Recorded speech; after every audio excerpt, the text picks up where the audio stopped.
Gəlin bir anlıq düşünək. Bütöv bir 3000 illik fəlsəfə tarifi götürülüb, bir neçə sadə sualla başlayan, nəfəskəsici bir sir hekayəsinə çevrilsəydi, necə olardı? Bax, bugün biz məhz belə bir səyahətə çıxırıq. Hər şey 14 yaşlı Sophie Amundsen'dən başlayır. Tamamilə adi bir gün. Sophie məktəbdən evə gedir, amma heç ağlına da gətirmir ki, bu adi yol tezliklə onun bütün dünyasını, bütün bildiklərini başdan ayağa dəyişəcək. Bu bilirsiniz, o adət etdiyimiz reklam kağızlarından, lazımsız məktublardan değildi. Qətiyyən. Bu, onun bütün həyatını dəyişəcək bir şey idi. Yalnız və yalnız Sophie Amundsen'ə ünvanlanmış sirli bir mesaj. Və içində cəmi 3 sözdən ibarət bir sual. Sən kimsən? Bax, bu sadə, amma eyni zamanda inanılmaz dərəcədə dərin sual Sophie'nin və elə bizim də düşüncə tarixinə səyahətimizin başlanğıc nöqtəsidir. Yeri gəlmişkən siz özünüzə bu sualı ən son nə vaxt vermisiniz? Yaxşı, bəs belə böyük suallara hardan başlayaq? Cavab tapmaq üçün nə lazımdır? Bax, o sirli filosof Sophie'yə deyir ki, bütün bu suallara cavab verməzdən əvvəl bizə hər şeydən, amma hər şeydən vacib olan bir bacarıq lazımdır. Və bu bacarıq nədir? Təəccüblənmək qabiliyyəti. Bəli, bütün sir məhz bundadır. Dünyaya, ətrafımızda baş verənlərə heyrət edə bilməyə bacarığı. Əslində bu, hamımızın doğuşdan sahib olduğu bir şeydir, amma nədənsə böyüdükcə yavaş-yavaş itiririk. Düşünün bir, uşaq vaxtı dünya sanki böyük, sehirli bir səhnədir. Hər şey maraqlıdır, hər şey yenidir. Amma böyüdükcə nə olur? Sanki bu səhnədəki bütün fokusları, bütün hilələri əzbərləyirik və artıq heç nəyə təəccüblənmirik. Filosof da məhz bu heyrət hissini, bu fərqi izah etmək üçün çox güclü, çox maraqlı bir bənzətmə işlədir. Yaxşı, bu nə deməkdir? Çox sadə. Bizim əksəriyyətimiz o dovşanın yumşaq xəzininin dərinliklərinə girib, rahatca yerləşib dünyanı unuduruq. Amma filosof o adamdır ki, sehirbazı görmək üçün xəzin ucuna, lap ucuna dırmaşmağa çalışır. Yəni, onun məqsədi heç vaxt heyrətlənməyi dayandırmamaqdır, gündəlik həyatın adiliyi ilə barışmamaqdır. Gözəl!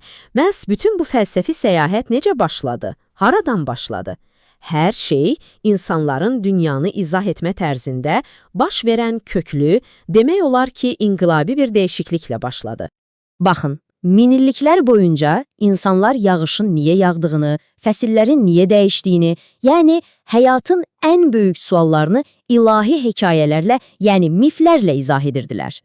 Amma sonra səhnəyə ilk filosoflar çıxdı. Onlar dedilər ki, bir dəqiqə, bəlkə ildırım çaxanda tor qəzəbli deyil, bəlkə cavabı tanrılarda, miflərdə yox, elə təbiətin özündə axtaraq. Bax, hər şey bu sualla dəyişdi. Və bu yeni düşüncə tərzi onları birbaşa çox fundamental bir suala gətirib çıxardı. Yaxşı, əgər hər şey tanrılardan gəlmirsə, bəs nədən yaranıb? Hər şeyin təməlində duran, hər şeyi yaradan vahid bir ilkin maddə, bir ilk səbəb varmı? Beləcə, təbiət filosofları adlanan bu ilk mütəfəkkirlər sanki bir cinayət səhnəsini araşdıran detektivlər kimi işə başladılar. Onların hər birinin öz şübhəlisi var idi. Biri deyirdi, hər şeyin təməli sudur, digəri deyirdi, yox, havadır. Hər biri kainatın o tək təməl daşını, o ilkin maddəni axtarırdı. Amma bu axtarış, bu istintaq onları çox keçmədən böyük bir divara dirədi. Elə bir çıxılmaz vəziyyət yarandı ki, bu, fəlsəfə tarixinin ən böyük, ən fundamental mübahisələrindən birinin təməlini qoydu. Deməli, ortada böyük bir dilemma var idi. Kimə inanmalıyıq? Hər an axan, dəyişən, gözümüzlə gördüyümüz dünyaya, yoxsa heç bir şeyin əslində dəyişə bilməyəcəyini deyən soyuq, sərt məntiqimizə? Gözlərimizəmi, yoxsa beynimizəmi? Tam da fəlsəfənin bu mübahisədə ilişib qaldığı bir məqamda səhnəyə elə bir fikir çıxdı ki, bu, dəyişiklik paradoksunu inanılmaz dərəcədə parlaq bir şəkildə həll etdi.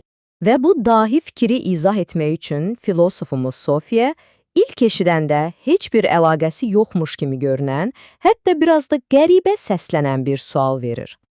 Bax, bu sadə Lego məntiqi əslində bizi birbaşa antik Yunan filosofu Demokrit möhtəşəm atom nəzəriyyəsinə aparır. Demokritə görə bütün kainat, hər bir varlıq məhz bu Lego prinsipi ilə işləyir. Məhz Demokrit iddia edirdi ki, kainatdakı hər şey boşluqda hərəkət edən, əbədi, dəyişməz və ən əsası bölünməz olan kiçik hissəciklərdən, yəni atomlardan ibarətdir. Bu isə o deməkdir ki, həm Heraklit, həm də Parmenid eyni anda haqlı idi. Necə? Çox sadə. Lego parçalarından düzəltdiyimiz formalar, yəni dünya, bəli, daim dəyişir. Amma o parçaların, yəni atomların özü heç vaxt dəyişmir. Onlar əbədidir. Ancaq bir fəlsəfi müəmma həll olunduqca, Sophie'nin şəxsi həyatındakı sir daha da dərinləşir, daha da qəlizləşir. Məsələn, Sophie Livandan bir açıqça alır. Açıqçanı Norveçli bir BMT əskəri öz qızı Hilceyə onun 15-ci ad gününə yazıb. Amma ən qəribəsi odur ki, bu açıqça gəlib Sophie'yə çatır. Necə ola bilər? Və bu da bizə göstərir ki, fəlsəfə təkcə uzaq planetlər, böyük ideyalar, antik filosoflar haqqında deyil. Fəlsəfə həm də bir gün heç gözləmədiyimiz anda bizim öz poçt qutumuza gəlib düşən, bütün dünyamızı sual altına alan o sirli məktublar haqqındadır.